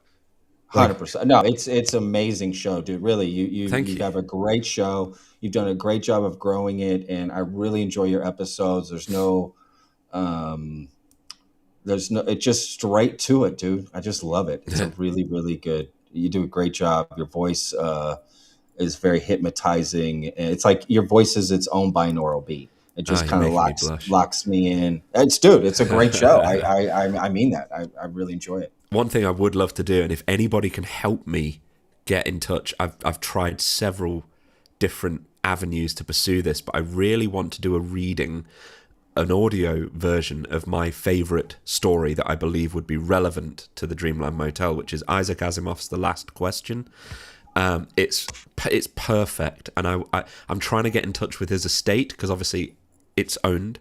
It's under copyright, so I don't want to break the law, and I also want to pay them their dues. So if anybody knows a way in, please get in touch with me. I've tried a few different ways, but yeah, if you've got a mate, just let me know, please, because I really want to do it. I think you should do a live episode also. I have toyed with the idea. From Contact in the Desert live. Are y'all going to Contact this year? I'd like to. I think that's the It's a plan. Are bridge you going to I go? still have to cross, but I mean, yeah, as long as that's my goal, to go every year to that one event, especially. As long as my paperwork comes in and it should be there, it should be in by then. But yeah, in fact, Gino and I had spoken about potentially screening 20 minutes of the Psionics documentary at Contact and doing like a little Q&A. You totally should. That was Gino's idea, which I thought was a great idea. So yeah, but either way, I'm going to Contact. Yeah, it's just a great, like you said, we were talking about earlier, Clint, and going in person and meeting people and hanging out, and it's just another level. Right? Dude, it's just like going cool. to Dragon Con or something. Like you feel there's people in costume and shit. There's like people showing up. There's like fans and so UFO celebrities come out and everybody's like, "Oh my God, can you believe it?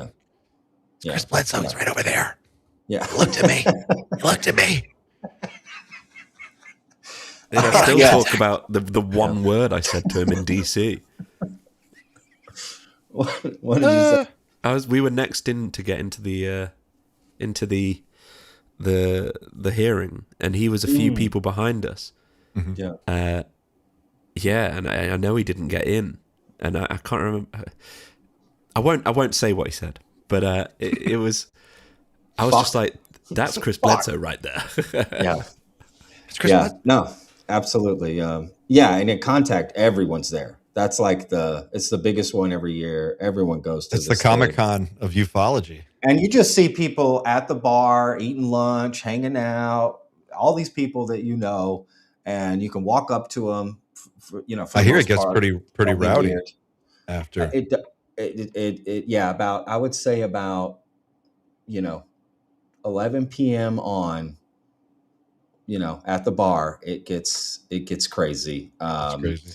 I dip out right around I'm not a big drinker, and at least this one time that I only went the one time, but I was there to work too. Like, I'm there to record. I was filming for the documentary, so I had to be up early every day. Yeah. So I wasn't trying to stay up super late, but yeah, I would hear a lot of stories the next day at lunch, like, oh, this happened, this thing happened, that thing happened, this thing. But either way, just during the day, there's speakers event. Even if you don't go to any of the speaking events, just hanging out and meeting people, networking, like, it was so cool, man. It was so cool to just meet people, talk about this openly in a fun way, make contacts, just hear people's experiences.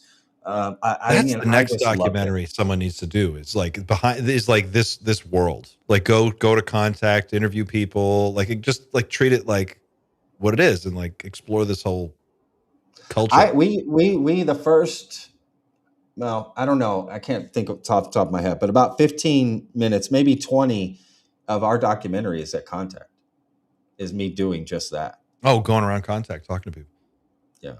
That's awesome. Yeah. I just think it's like everybody I knew was there at the last one, and I didn't get to go.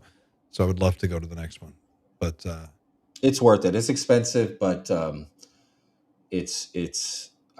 feel it's worth it if you can afford it. There may be some cheaper ways to go, like, don't stay in the hotel, stay at an Airbnb or somewhere, or another hotel outside of that. You might be able to save some money that way. Eating food wise, like, the food there is really expensive. The hotels are, I've paid $400 a night for the hotel. Right? Is that That's right? a lot. Oh, Yeah, wow. that's a lot, bro. But there's something to staying in the hotel, right? Because you're just there in the action, right? Like, you're. It's where all the parties are. Yeah. But there might be some ways, group up with people. If you have friends going, maybe try to group up. You could probably save some money that way. I would love to have a conference one day that's super affordable, that anybody can go to, that people can attend in person, because as great as a online speaking conference is, and you hear and all, it's nothing like being in person. And I think there's so many people that would benefit from going to something like that, but they just can't afford it. It's thousands of dollars. That's a lot for people these days. And I get it. You're trying to save some money. And I would love to have an event kind of like South by, right? Where there's free events and cheap stuff, and you don't need to spend a lot of money to enjoy the experience. In fact, you could do it totally for free. And I think that would be really cool for ufology one day to have something like that. Something like that. Well, we got to wrap it up here, but I think we should use our last minute or two to really give a hand, help out our friend Chris Ramsey, who is struggling to sell out the very last seat. I think there's like one seat left in Austin, Texas. We do. I didn't talk to you about this before the stream, but we do have access to 2 tickets right now that we do have are access. available. Oh.